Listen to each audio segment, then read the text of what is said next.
Well, a date has been set for Victoria's high country killer Greg Lynn's appeal showdown after the former pilot was found guilty of the murder of Carol Clay and was sentenced to 32 years behind bars. Lawyers for the convicted murderer claim Lynn has suffered a substantial miscarriage of justice and that his excessive sentence should now be overturned.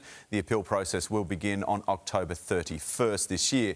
For more, we're joined by Ruth Parker, criminal defence lawyer. Great to have you with us, Ruth. So what's the process now for this appeal? Well, this appeal will go to a hearing where the arguments that have been identified in the written case that's been filed with the court and released to the media will be argued in court before a bench of 3 judges. So what are the grounds for this appeal? In relation to the conviction appeal, which is obviously the more significant appeal, there are essentially 3 grounds. The first is that the prosecutor, when he closed to the jury, attacked Greg Lynn's credibility. But when Greg Lynn was giving evidence, those attacks were not laid upon him. So he didn't have an opportunity to respond. And that's a very significant rule in criminal law, which is if you're going to criticise a witness, you have to do it when they're giving evidence, if you're going to go to the jury on it.